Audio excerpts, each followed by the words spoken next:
عباس ابن علی عباس مرحوم مصطفیٰ ابن معاذ شعبان ابن حنان علی کی روح کو حساب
سیدنا و نبینا مولانا بالقاسم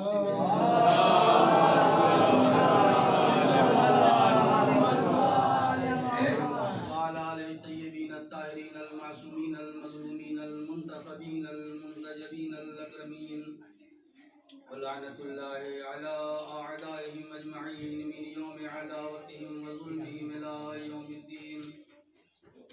أما بعد فقد قال الله الحكيم في محكم كتابه المتين وهو أصدق القائلين وقوله الحق. بسم الله الرحمن الرحيم.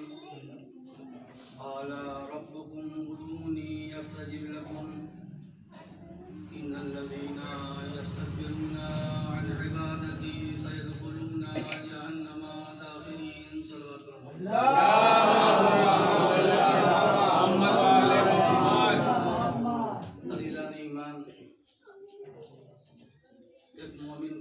ثواب کی مجلس چند معروضات اس آیت مبارکہ کے عنوان پر آپ حضرات کی خدمت عالیہ میں پیش کرنا مقصود ہے. یقیناً قرآن مجید ایک ایسی کتاب ہے کہ جس کی بلاغت کا اندازہ، جس کی فصاحت کا اندازہ انسان لگا ہی نہیں سکتا. قرآن کو پورے طریقے سے سمجھنے کے لیے انسان کا معصوم ہونا ضروری ہے. پوری طریقے سے قرآن کو وہی سمجھ سکتا ہے کہ جس کو اللہ نے عصمت کے عہدے پر فائز کیا ہے. وگرنہ ہر انسان اپنے ظرف کے اعتبار سے علوم قرآنی کو حاصل کرتا ہے. معصوم قرآن کو مکمل طریقے سے سمجھتے ہیں اور جو غیر معصوم ہیں وہ اپنی ظرفیت کے اعتبار سے، اپنی پیاس کے اعتبار سے، اپنی بھوک کے اعتبار سے قرآن مجید کے علم کو درک کرتے ہیں. یقیناً اگر معصوم نہ ہوتے تو ہمارے پاس معلم قرآن نہ ہوتا. معصوم کہتے ہی اسے ہیں کہ جو اللہ کے کلام کو پہچاننے کے ساتھ ساتھ اس کلام کے لہجے کو پہچان لے. توجہ دلا نہیں. میں عرفانی منزل آپ کی خدمت میں عرض کر رہا ہوں کہ معصوم اسے کہا جاتا ہے کہ جو متکلم کے کلام کے لہجے کو پہچانتا ہو کہ کہنے والا کہنا کیا چاہ رہا ہے. اسی وجہ سے آپ دیکھیں کہ ہماری شریعت کے اندر، توجہ چاہتا ہوں، ہماری شریعت کے اندر کچھ کام واجب ہے اور کچھ کام مستحب ہے، لیکن ہمارے مذہب اور مسلک کے اندر کچھ لوگ مستحب پہ زیادہ زور دیتے ہیں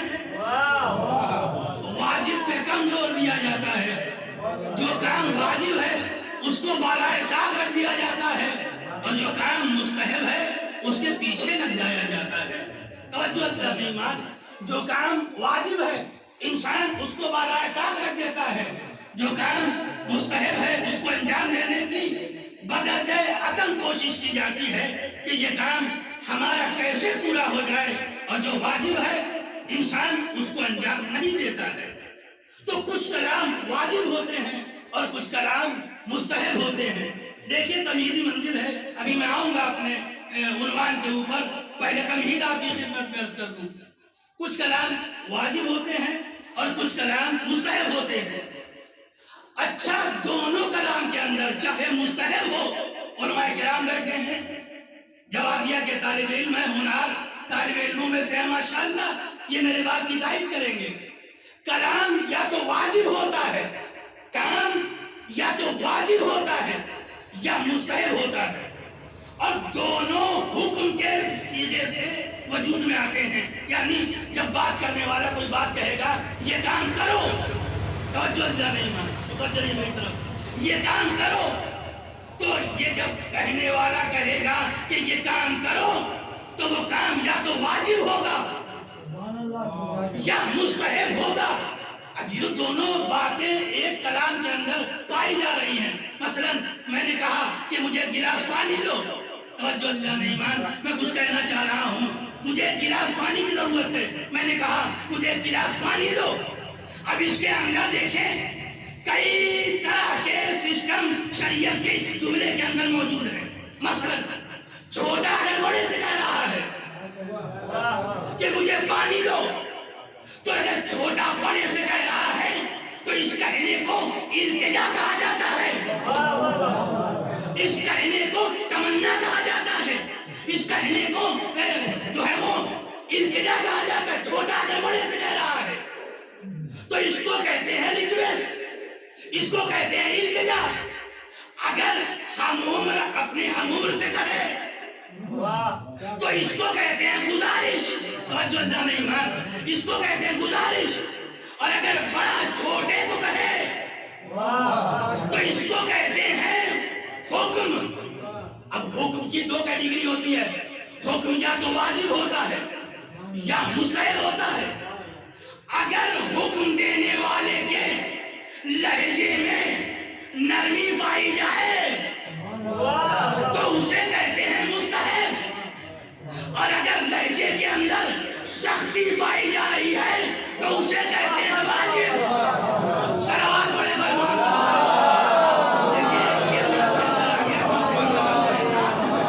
دیکھیں علم آپ کے اندر آ گیا کہ واجب کہاں سے پیدا ہوتا ہے اور مستحب کہاں سے پیدا ہوتا ہے۔ اگر لہجے کے اندر نرمی پائی جا رہی ہے، ملائمیت پائی جا رہی ہے، تو اس کو کہتے ہیں مستحب، سنت۔ اب واجب کسے کہتے ہیں؟ واجب اس امر کو کہا جاتا ہے۔ دیکھیے میں تمہید عرض کر رہا ہوں آپ کی خدمت میں انشاءاللہ اپنے موضوع کے اوپر آؤں گا۔ واجب کسے کہتے ہیں اور مستحب کسے کہتے ہیں؟ جہاں لہجے کے اندر سختی پائی جائے اسے کہتے ہیں واجب، جہاں لہجے کے اندر نرمی پائی جائے اسے کہتے ہیں مستحب۔ مستحب کس عمل کو کہا جاتا ہے اور واجب کس عمل کو کہا جاتا ہے؟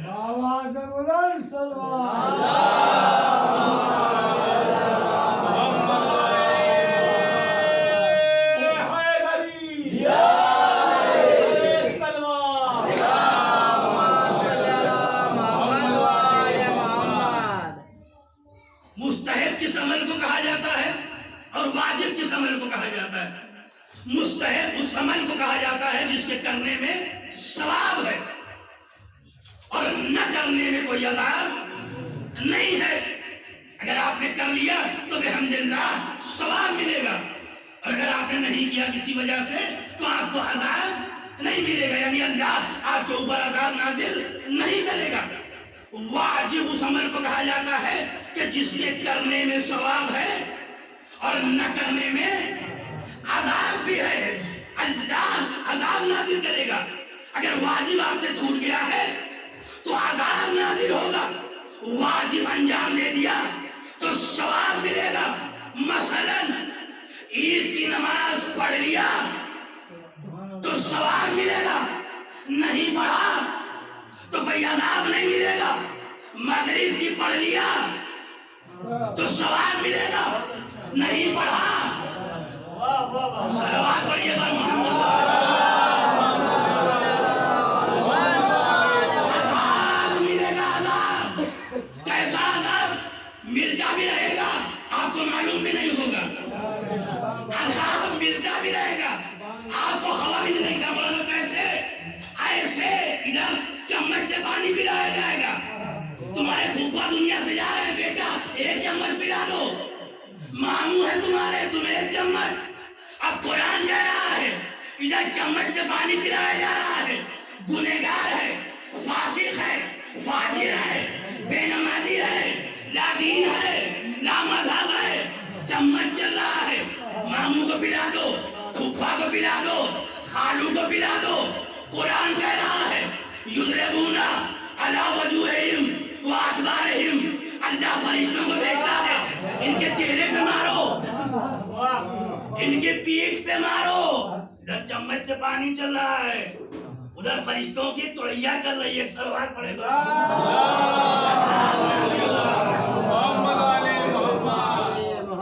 تو لہذا واجب اس عمل کو کہا جاتا ہے جس کے کرنے میں ثواب ہے، نہ کرنے میں کوئی عذاب قبلہ نہیں ہے، اور مستحب اس عمل کو کہا جاتا ہے جس کے کرنے میں ثواب ہے، نہ کرنے میں کوئی عذاب نہیں ہے۔ اب ہمارے یہاں کچھ عمل واجب ہیں اور کچھ عمل مستحب ہیں، اسی کے مقابلے میں آتا ہے حرام اور مکروہ، کچھ عمل حرام ہے، کچھ عمل مکروہ ہے۔ حرام کسے کہا جاتا ہے؟ اسی کا الٹا واجب کا، جس کے کرنے میں عذاب ہے اور نہ کرنے میں ثواب ہے۔ مکروہ جس کے ترک کر دینے میں، چھوڑ دینے میں ثواب ہے اور انجام دینے میں کوئی عذاب نہیں ہے، اس کو کہتے ہیں واجب اور مکروہ۔ اب اس کے لیے قرآن مجید میں کچھ صیغے ہیں جو استعمال کیے جاتے ہیں، اس صیغے کو صیغہ امر کہا جاتا ہے۔ صیغہ امر، حکم کا صیغہ قرآن مجید میں موجود ہے۔ مثلا اقیم الصلاۃ، قرآن مجید کا ایک صیغہ ہے اقیم الصلاۃ وآتوا الزکاۃ۔ اقیم الصلاۃ، اور اچھا قرآن مجید کی بلاغت یہاں پہ آپ دیکھ لیجئے کہ جہاں جہاں قرآن مجید میرا چیلنج ہے، جہاں جہاں قرآن مجید میں اقیم الصلاۃ آیا ہے، اس کے فوراً بعد وآتوا الزکاۃ، زکات نکالو۔ پہلے کیا کہا اللہ نے؟ اقیم الصلاۃ، نماز قائم کرو۔ اس کے بعد کہا زکات نکالو۔ مسئلہ کیا ہے؟ دیکھیے اقیم الصلاۃ یہ ہے اللہ کا، توجہ دیدان ایمان، اقیم الصلاۃ نماز قائم کرو۔ نماز کس کا حق ہے؟ اللہ کا حق ہے۔ اس کے فوراً بعد فرمایا وآتوا الزکاۃ، اور زکات نکالو۔ کیسے؟ جیسے وضو کی آیت میں فرمایا اذا قمتم الی الصلاۃ، جب نماز پڑھنے آؤ فاغسلوا وجوہکم، اپنے چہرے کو دھل کے آؤ۔ اس کے فوراً بعد کہا وایدیکم، اور فوراً اس کے بعد اپنے ہاتھ دھل کے آؤ۔ وامسحوا، پھر واو آیا وامسحوا رؤوسکم، اور اپنے سر کا مسح کر کے آؤ۔ وارجلکم، اور اپنے پیر کا مسح کر کے آؤ۔ مطلب کیا ہے؟ قرآن مجید میں جگہ جگہ واو آئی ہے، اذا قمتم الی الصلاۃ فاغسلوا وجوہکم، اپنے چہرے کو دھل کر آؤ، فوراً واو کا سہارا لیا۔ وایدیکم، اس کے فوراً بعد اپنے ہاتھوں کو دھلنا۔ وامسحوا، اور اس کے فوراً بعد، یہ نہیں کہ چہرہ دھل لیا، میر صاحب آ گئے بات کرنے لگے، 5 منٹ ان سے گفتگو کی، چہرہ دھلنے کے بعد وضو میں 5 منٹ باتیں کی، گپ سڑاکا لگایا، اس کے بعد پھر چلو میں پانی لیا، ہاتھ دھلا، شریعت نے دامن پکڑا۔ یہ وضو ہے، مذاق نہیں ہے، توجہ، یہ وضو ہے، شریعت ہے، اس میں مذاق نہیں چلے گا، تمہاری مرضی نہیں چلے گی، بھلے جنازے میں چل جاتی ہے، بٹرا ایسے رکھو۔ صلوات پڑھیں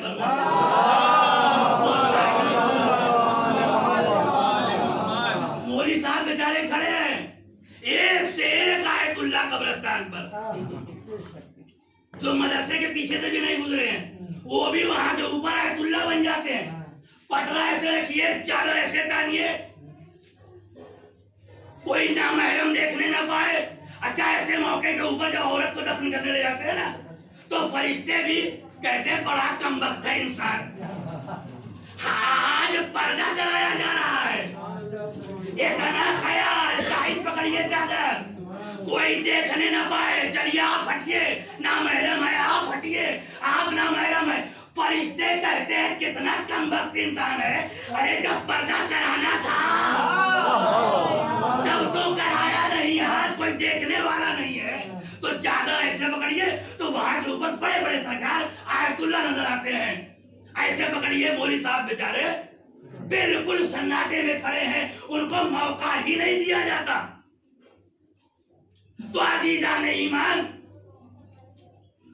میں عرض کر رہا تھا شریعت میں کچھ چیزیں واجب ہیں اور کچھ چیزیں مستحب ہیں. قرآن میں جیسے وضو والی آیت ہے، وَامْسَحُوا رُؤُوسَكُمْ، اس کے فوراً بعد فرمایا اپنے سر کا مسح کرو، اس کے بعد پھر فرمایا اپنے پیروں کا مسح کرو. جواب دینے کے کام آ جائے گا. جو کہتے ہیں دھولیے، وہ لوگ محبت میں دھل لیتے ہیں. اللہ کی بھائی زیادہ محبت کرتے ہوں گے. اللہ نے کہا مسح کر کے آئیے، انہوں نے کہا اللہ یہ مسح کیا بات ہے، ہم تو پورا مکمل دھل کے آئیں گے. تو شریعت اپنی طبیعت اور اپنے مزاج پر چلنے کا نام نہیں ہے، اللہ کے حکم چلنے کا نام ہے. یہ نہیں کہ کسی دن موڈ میں رہیے تو صبح کی دودھ کے بجائے 4 پڑھ لیجئے، موسم اچھا ہے تو یہ نہیں چلنے والا ہے. اللہ نے جتنا کہا ہے اتنا کرنے کا نام ہے شریعت. آپ تسبیح دن بھر پڑھتے رہیے لیکن تسبیح زہرا کا ثواب اسی وقت ملے گا جب 34 مرتبہ اللہ اکبر پڑھیں گے، 33 مرتبہ الحمدللہ، 33 مرتبہ سبحان اللہ، تبھی آپ کو تسبیح زہرا کا ثواب ملے گا. پورا دن پڑھتے رہیے، ثواب تو ملے گا، لیکن تسبیح زہرا کی نیت سے جو پڑھا جاتا ہے وہ فضیلت آپ حاصل نہیں کر سکتے. اس لیے کہ شریعت میں اگر کچھ کہا گیا ہے تو اس کا ریزن ہے. اس لیے کہ اللہ بے مقصد کلام نہیں کرتا، اہل بیت بے مقصد گفتگو نہیں کرتے. ایک جملہ بھی بولتے ہیں تو سوچ کے بولتے ہیں. شریعت کے سانچے میں ڈھلے ہوئے جملے رہتے ہیں اور اتنے ڈھلے ہوئے رہتے ہیں کہ یہ بولتے چلے جاتے ہیں، جبرائیل آیت لے کے آتے چلے آتے ہیں. صلوات پڑھیں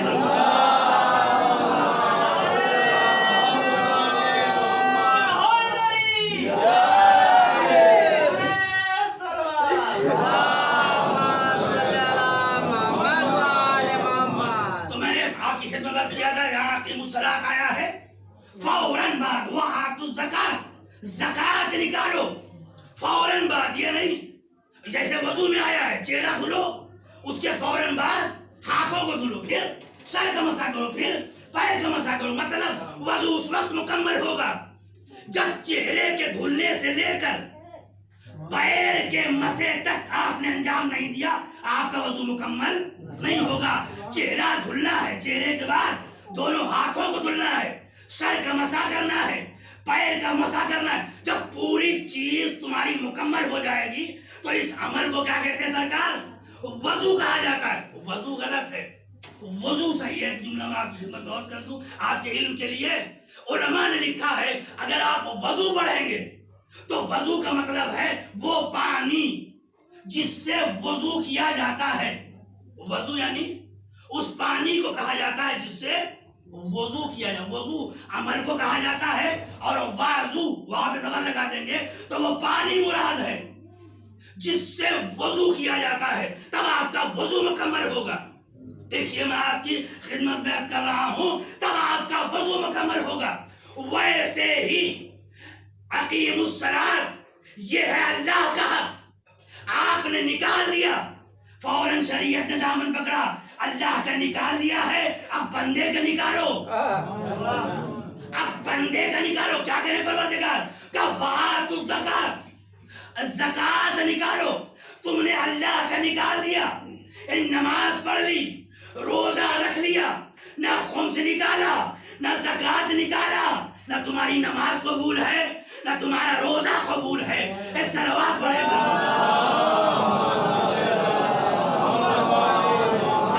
ساری شریعت میں جو بیان کی گئی ہے اس کی وجہ ہے عزیزان ایمان. تو حکم جہاں پر آئے، امر آ جائے، حکم کی آیت آ جائے، اس کو واجب پہ دلالت کرے گی یا مستحب پہ دلالت کرے گی. اب آئیے جس آیت کو عنوان گفتگو کرا دیا، قال ربکم، تمہارا رب کہتا ہے. دیکھیے قرآن مجید کی میں نے کہا نا، حرف با کمال ہے.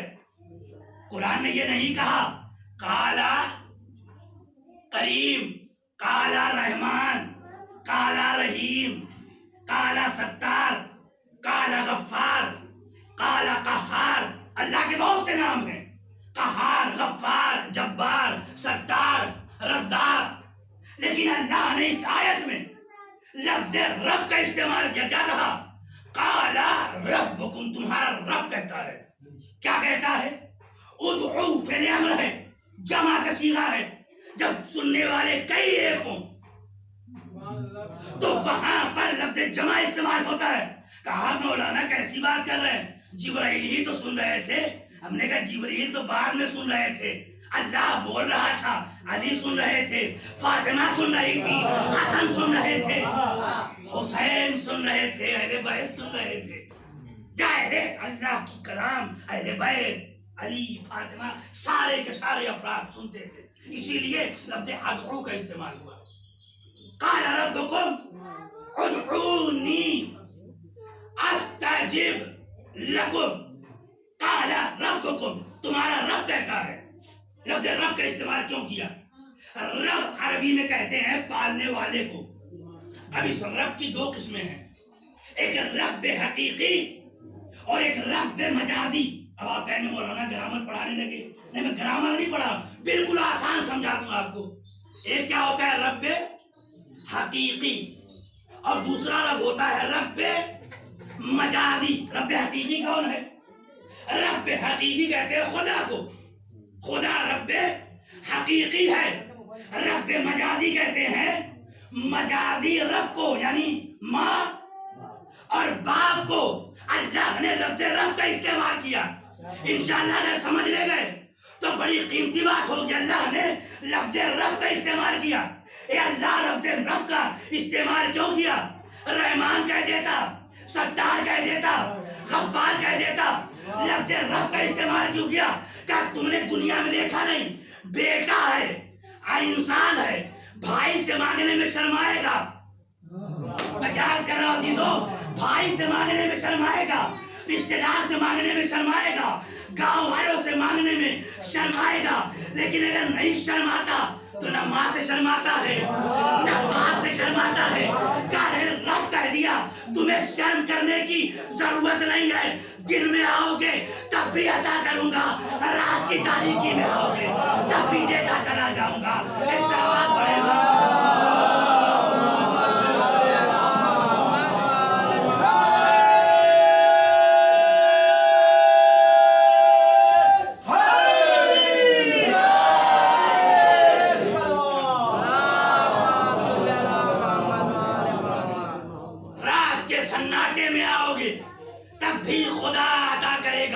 دن کے اجالوں میں مانگو گے تب بھی خدا عطا کرے گا. اور دعا کو مخفی رکھا کریے.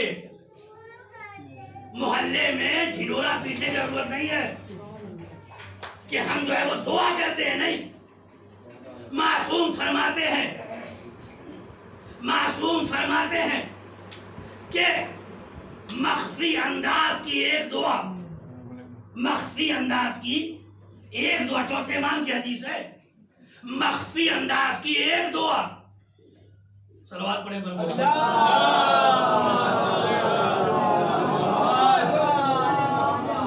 مخفی انداز کی ایک دعا. میں قیمتی باتیں آپ کی خدمت میں عرض کر رہا ہوں. مخفی انداز کی ایک دعا، مخفی یعنی چھپا کے کوئی سننے نہ پائے آپ دعا مانگ رہے ہیں. یہ نہیں کہ بغل میں پڑوسی ہے تو اس کی مکاری اور چاپلوسی کے لیے آپ لگیے بلند آواز سے دعا کرنے. معصوم نے انہی جگہوں کے لیے روکا ہے.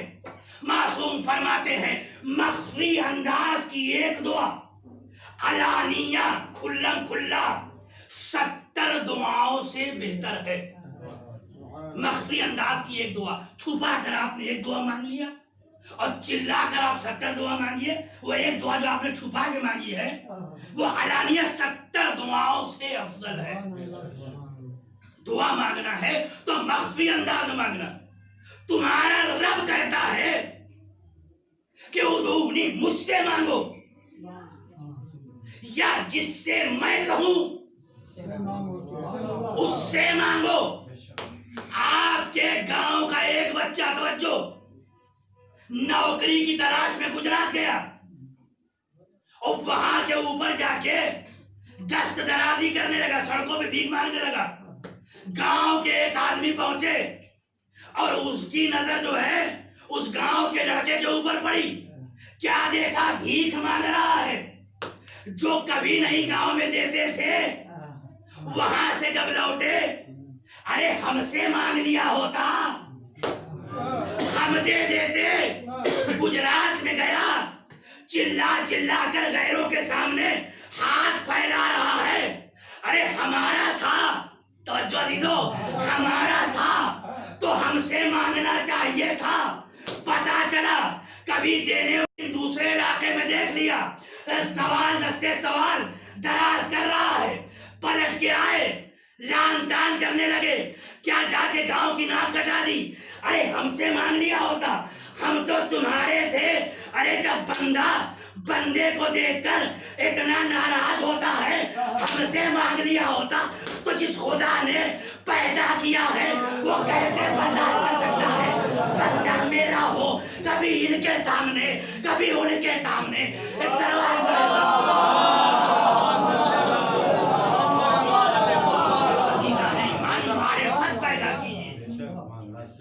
جب بندہ بندے کے لیے برداشت نہیں کر سکتا، میرے گاؤں کا جا کے ناک کٹا دی. گجرات میں گاؤں کا جو ہے وہ نام مٹی میں ملا دیا.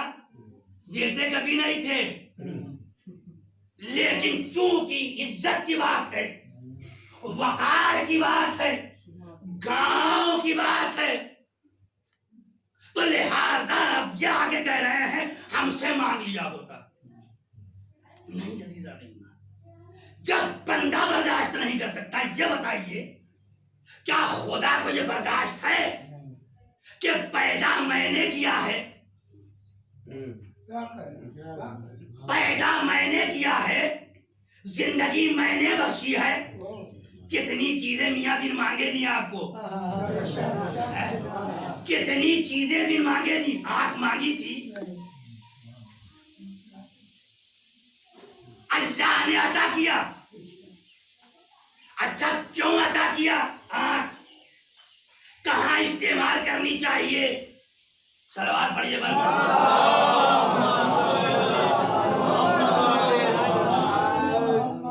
ہاتھ دیا ہے اللہ نے، مانگا تھا اللہ میاں سے، اے اللہ میاں پیدا کرنا تو ہاتھ بنا دینا، لیکن اللہ نے بن مانگے عطا کیا. توجہ دیتا نہیں مان، بن مانگے اللہ نے ہاتھ دیا.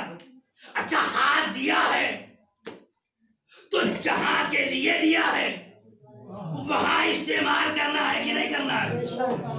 اچھا آپ دیکھیں، آپ میں اور موبائل میں زمین آسمان کا فرق ہے. میں چیلنج سے کہہ رہا ہوں، ہم لوگوں میں اور موبائل میں زمین آسمان کا فرق ہے. کیسے؟ کہ اس لیے کہ ہم نے موبائل لیا، یوٹیوب پر خبر سن رہے تھے یا واٹس ایپ چلا رہے تھے یا فیس بک دیکھ رہے تھے. کیا موبائل کمپنی نے موبائل کو واٹس ایپ کے لیے بنایا ہے، موبائل کو فیس بک کے لیے بنایا ہے، موبائل کو یوٹیوب کے لیے بنایا ہے؟